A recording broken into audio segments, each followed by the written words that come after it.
Assalamualaikum warahmatullahi wabarakatuh.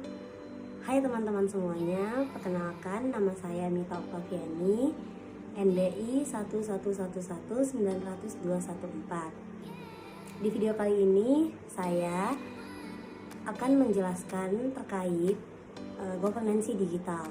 Dalam video kali ini saya buat berdasarkan tugas dari mata kuliah governansi digital. Adapun judul yang saya pilih yaitu dampak digital governance terhadap kinerja organisasi yang lebih efektif dan efisien. Di video kali ini saya akan membahas ada 6 poin. Yang pertama itu berkaitan dengan definisi digital governance. Yang kedua itu berkaitan dengan contoh digital governance di salah satu instansi di kota Surabaya. Yang ketiga, cara penggunaannya atau pengaplikasiannya. Jadi berhubung di kota Surabaya ini kami mengambil sampel digital governance di bidang kesehatan yakni e-healthy. Kemudian yang keempat, capaian terhadap penerapan e-healthy di kota Surabaya. Yang kelima, kekurangan atau kelemahan dari aplikasi e-healthy tersebut. Dan yang terakhir, solusi atau perbaikan yang dapat digunakan untuk memperbaiki kekurangan dan kelemahan tadi. Baiklah, kita langsung saja di poin pertama, yaitu definisi digital governance. Jadi digital governance ini secara sederhana saya rangkum menjadi 3 bagian. Yang pertama itu proses, yang kedua itu cara, yang ketiga itu strategi.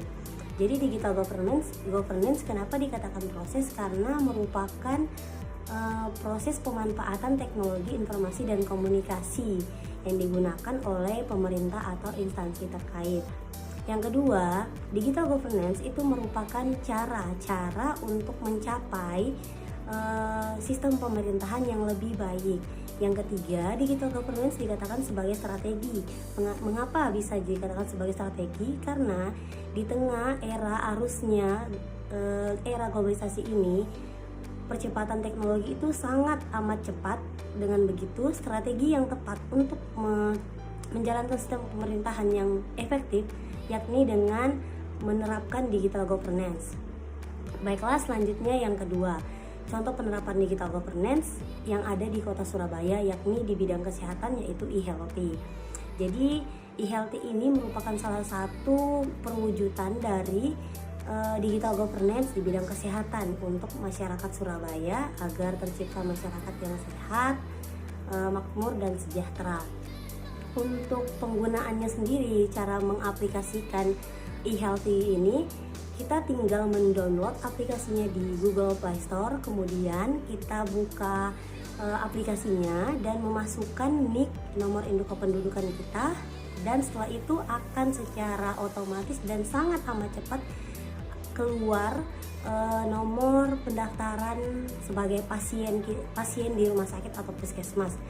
Jadi aplikasinya sangat mudah sekali, kita tanpa perlu untuk datang ke rumah sakit, untuk datang ke puskesmas, mendaftar dengan antri yang panjang, apalagi di situasi pandemi saat ini.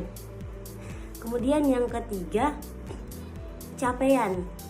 Setelah berjalannya aplikasi e-healthy sampai sejauh ini, itu capaiannya memudahkan masyarakat Surabaya mendapatkan informasi, memudahkan pasien untuk mendaftar dari jauh, dari jarak sejauh apapun selagi masih terdapat akses internet.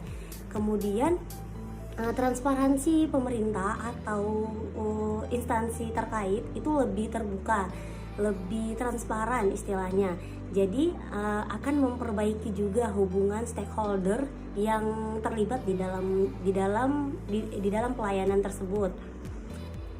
Selain capaian yang dicapai dari adanya aplikasi ini, itu juga tentu pasti ada kekurangan, karena setiap apapun itu ada kelemahan dan ada kelebihan. Jadi kekurangan dari aplikasi ini itu berdasarkan referensi yang saya baca, yang berdasarkan hasil saya wawancara pengguna aplikasi e-healthy, itu ada beberapa yang mengatakan bahwa aplikasi e-healthy terkadang itu sulit untuk login. Mungkin dari situ terdapat sistem yang down atau error. Kemudian kelemahan lainnya itu kadang juga nomor induk kependudukan pasien itu tidak terdata, padahal dia sudah terdaftar sebagai warga negara Indonesia sudah sejak lama atau dan lainnya.